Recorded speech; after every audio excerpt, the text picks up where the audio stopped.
Sony just made one of the biggest decisions in PlayStation history.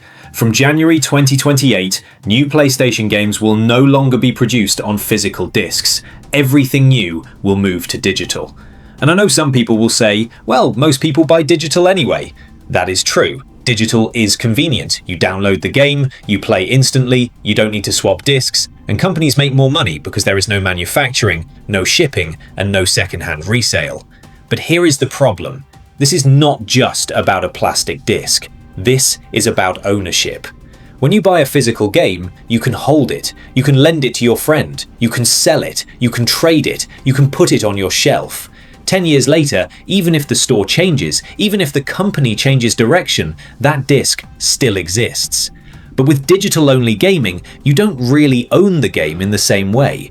You own access to it. Access controlled by an online store, an account, licensing agreements, servers, and company policies. And that is why this move by Sony creates a massive opportunity. Because right now, there are millions of gamers who still care about physical games.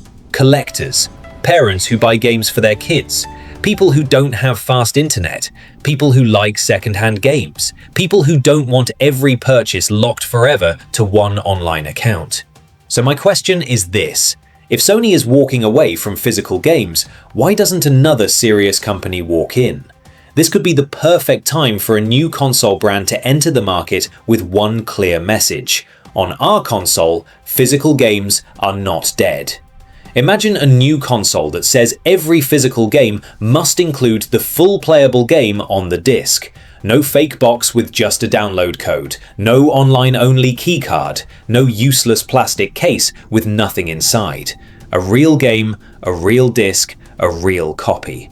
The console could still support digital games, of course. I'm not saying remove digital completely. Digital is useful, but give players both options. Physical for ownership, digital for convenience. Let the customer choose. That is the point Sony seems to be forgetting. The issue is not that digital exists. The issue is when digital becomes the only option. A smart competitor could build its entire brand around consumer trust. They could say, you can install from disk, you can play offline, you can sell your game, you can lend your game, you can collect your game. You can still use digital if you want, but we will never force you into digital-only ownership. That would immediately attract people who feel abandoned by Sony's decision. But let's be honest, creating a new console is not easy. You need powerful hardware, you need developer support, you need exclusive games, you need online services, you need distribution, you need trust. So this probably would not work for a tiny unknown company. But for a serious company, or a partnership between hardware makers, publishers, and retailers, this could be a huge opportunity. Because when a market leader removes something people care about, that creates space for someone else to own that identity.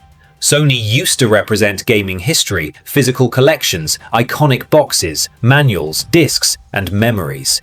But if PlayStation becomes fully digital, then another company can step forward and say, we are the console for people who still believe games should belong to the player. And honestly, that would be powerful. Because physical games are not just nostalgia. They protect the second-hand market. They help game preservation. They allow people to collect. They give players more pricing options. They make gaming feel like something you own, not something you rent from a server. So maybe Sony thinks this is the future, but maybe this is also the moment for a new competitor to rise. A console built for collectors, a console built for ownership, a console built for gamers who still want a choice. Because once every major company goes digital only, there will be millions of players asking the same question. Who is still fighting for physical games? And the first company brave enough to answer that question could win a loyal audience overnight. And that's why physical games still matter. If you believe gamers should always have a choice, subscribe to Poison Cobra for more videos like this. Because gaming history should be owned, not just streamed.